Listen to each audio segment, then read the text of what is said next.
ఓం నారాయణ ఆది నారాయణ.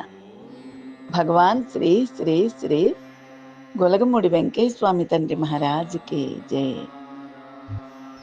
స్వామివారు ఇంకా స్వప్న దర్శనం ఇచ్చి, అమ్మ కంట తడి పెట్టద్దు, నేను ఇన్ని ఫలానా అప్పుడు తీసుకెళ్ళిపోతున్నాను తల్లి, బయట పెట్టద్దు అని చెప్పినప్పుడు నేను చాలా చాలా బాధపడ్డానండి. ఇది కూడా లోగడ చెప్పాను మీకు.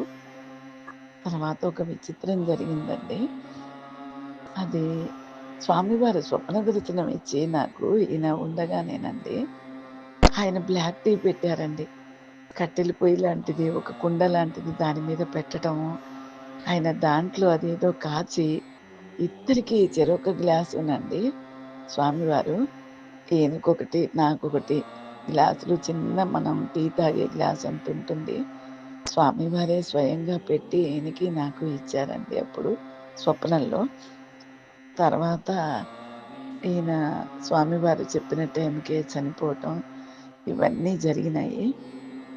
మొదటి రోజు ఆయన చనిపోయిన పక్క రోజండి ఒక విచిత్రం జరిగింది. మేము అప్పటికి ఈయన చనిపోయారన్న విషయం బయట ఎవ్వరికి, భక్తజనులకు కూడా ఎవరికి తెలియదండి. మహాత్ములు అందరూ మాకు తెలుసు.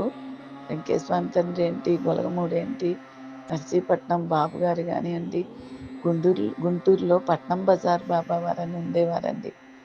అక్కడ వాళ్ళేంటి, మస్తాన్ దర్గా స్వామి, అందరి మహాత్ములు ఈయన బాగా అందరికీ తెలుసు. వాళ్ళందరూ కూడా మాకు బాగా తెలుసండి.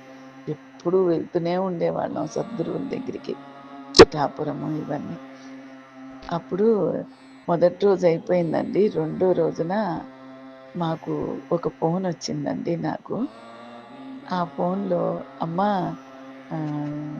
గౌరీశంకర్ గారు ఎట్లా ఉన్నారు, బాగున్నారా అని అడిగారండి. అడిగితే నాకు అసలు ఏడుపు ఆగలేదండి. రెండో రోజు అప్పటికి బాగా ఏడుపు వచ్చేసేసి బోరున ఏడుస్తుంటే అవతల నుంచి గుంటూరు పట్నం బజార్ బాబా స్వామి వారు ఒక ఆయన అక్కడ పూజ చేసి ఆయన ఎప్పుడు ధ్యానంలో ఉంటారండి. ఆయన, ఏంటి తల్లి ఏడుస్తున్నావు, ఎందుకు అన్నారు. ఈయన చనిపోయి వాళ్ళకి 2 రోజులేనండి, మీరు ఎందుకు ఆయన గురించి అడిగారు, ఆయన లేరండి అని చెప్తే, అమ్మా తల్లి నేను అది తెలుసుకోవటానికే నిన్ను అడిగానమ్మా. నేను ఇక్కడ ధ్యానంలో కూర్చుంటే ఆయన వెంకటేశ్వమి తండ్రి పుస్తకం చరిత్ర తీసుకుని వెంకటేశ్వమి వారిలోకి వెళ్ళిపోతున్నట్టు నాకు ధ్యానంలో చూపించారు తల్లి. అది నిన్నటి రోజున జరిగింది. అది నేను బాధపడతారేమో, మీరు భయపడతారేమోనని నేను చెప్పలేదు తల్లి. చెప్దాము, పాపం మళ్ళీ ధ్యానంలో కూర్చున్నా కూడా నాకు మళ్ళీ ఇదే వస్తుంది అని ఒకసారి అడుగుదామని ఫోన్ చేశానమ్మా మీకు అని. ఇలా కనిపించింది తల్లి, మీరు బాధపడద్దు, సంపూర్ణమైన వెంకటేశ్వమి తండ్రి అనుగ్రహంతో ఆయనలో ఐక్యమైపోయారు ఆయన అని ఆ పట్నం బజార్ బాబా స్వామి వారు చెప్పారండి మాకు. అక్కడ ఆయన సేవ చేసే ఆయన. తర్వాత చాలా ఆశ్చర్యపోయానండి. ఒక పక్క బాధ, ఒక పక్క సంతోషం. స్వామి అనుగ్రహంతో ఆయనలోకి వెళ్ళిపోయారు అని ఆయన చెప్పిన మాటకి నాకు ఎంతో ఉపశమనం కలిగిందండి అప్పుడు. తర్వాత మళ్ళీ అదే రోజున రాత్రి పూట, సాయంత్రం పూటనండి గొలగమూడి నుంచి ఫోన్ వచ్చింది.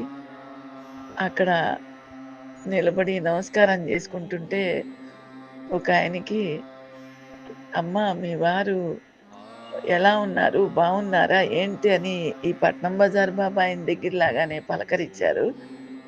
లేదండి వాళ్ళకి 3 రోజులు అవుతుంది చనిపోయి. దేనికండి, అసలు బయట ఇంకా ఎవరికి కూడా తెలియదండి అంటే, లేదు తల్లి ఆయన చనిపోయినట్టు మాకు ఇక్కడ స్వామి చూపిస్తున్నారు, ఆయన లేరు వెళ్ళిపోయారని అని చెప్పి అక్కడ ఒక ఆయన కూడా మాకు చెప్పారండి. నేను చాలా చాలా ఆశ్చర్యపోయానండి. అసలు మహానుభావులు, ఈయన చనిపోయేది కూడా అక్కడ వాళ్ళకి ధ్యానాల్లోకి వచ్చి, స్వామి స్వప్నాల్లోకి వచ్చి ఆయన చనిపోయారయ్యా అని ఒక ఆయనకి చెప్పటము చాలా చాలా ఆశ్చర్యపోయానండి నేను. ఆయన లేరని బాధపడాలో, అంతటి గురువు అనుగ్రహం సంపాదించుకున్న ఆయనని మెచ్చుకోవాలో, ఇటు బాధపడాలో తెలియక నేను చాలా చాలా ఆశ్చర్యపోయానండి వెంకటేశ్వర తండ్రి అనుగ్రహానికి. ఆ మహానుభావుడికి కోటాను కోట్ల నమస్కారాలండి నా వెంకటేశ్వర స్వామి తండ్రికి. ఓం నారాయణ ఆదినారాయణ. భగవాన్ శ్రీ శ్రీ శ్రీ గొలగముడి వెంకటేశ్వర స్వామి తండ్రి మహారాజుకి జై.